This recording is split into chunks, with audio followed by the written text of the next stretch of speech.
I haven't heard anyone talk about it here on YouTube. It's not only a free app, it even comes pre-installed on your devices if you're an Apple user. The app that I want to talk about today is Apple Freeform. If you are not an Apple user, there is an equivalent by Google. It's called Google Jamborad. I haven't used it, but I'm sure you can find all of the same features that I'm going to talk about today because those are very simple. And if you are an Apple user and you haven't taken advantage of this app yet, I hope this video will give you some ideas about how you can use it for your art. What I love about this app is that it's completely free, it syncs across all of your devices amazingly well, and it's super simple, no distracting features, nothing to lose time and to distract ourselves from what we want it to do. I'm going to give you a few ideas about what you can do with it for your own art practice and a few of the ways that I've been using it myself. If it's your first time here, my name is Julie, I study art online, and in this channel I share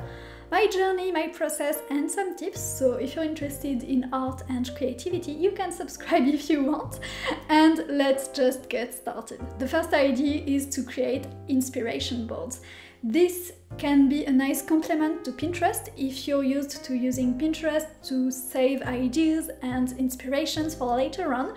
I tend to use Freeform a little bit differently. I'm not making a board like I do in Pinterest around a theme or an artist, but instead I try to put together different inspirations for one project, so I tend to make one board per project, and the ability to make an image larger or smaller and to take notes a little bit everywhere makes it very valuable for me because I tend to change ideas as I go along in the process, and this allows me to record all of my thought process, and sometimes I need to take a step back in the process when I've gone in a direction that I don't end up liking, so I really like this app for inspiration boards. Another idea is to use it as a way to gather references for a project, and this is how I use it the most and what I find the most useful about this app. There are a lot of apps to gather references and to put them together and to have kind of a very simple interface without anything distracting you, but I think this one is really amazing for what I said. It's completely free, it syncs across all devices very quickly. I've been trying an app specifically for this and I don't remember its name because it really didn't work for me. I couldn't grasp the shortcuts and I wasn't able to use it for some reason, so I've been using Freeform for this.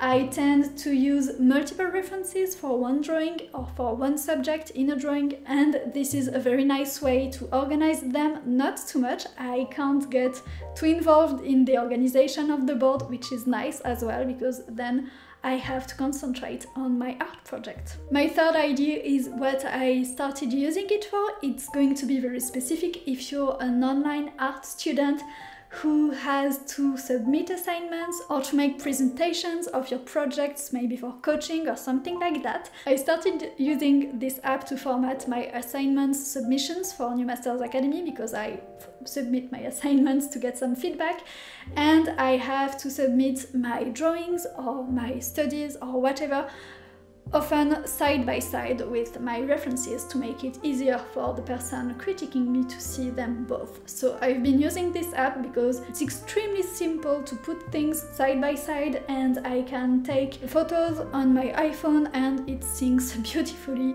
instantly with my Mac. If you do this, you can save your board as a PDF and then open the PDF and export this as a JPEG, so you have an image in the end. Another idea is more for your personal archive and to keep a trace of your projects and your process is to make a board to save all of your in-progress pictures of a drawing or painting or whatever project you're working on, and so in the end you're going to have a very nice thing to look back on and to see how you tackled specific problems, specific areas of your project, and seeing it side by side is going to be a lot more useful than just scrolling on your phone on your photos, and I'm sure you have a ton of photos that are not related to the project, so this can make a very nice archive about your project.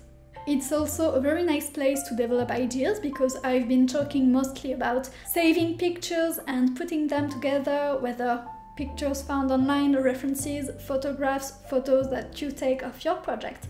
You can also take notes, add little sticky notes, and I think you can even draw on it. I haven't been using this feature because I tend to draw mostly on paper or to use Procreate more easily than I would use this, but it can be a very nice way as well to make very small bare bones studies of your ideas to save for later. And I think having one big board per project where you could have all of your references somewhere, all of your notes, your initial ideas, thought process, development, then somewhere else you could have all of your in-progress project pictures, and then your final project. I think it would be a very nice thing to develop your ideas, to gather images, references, and something nice to look back to also about your project. So I hope you found some interesting ideas in this video. Don't hesitate to share your ideas as well in the comments. I would love to read them. Thank you for watching, stay creative, and I will see you in the next one.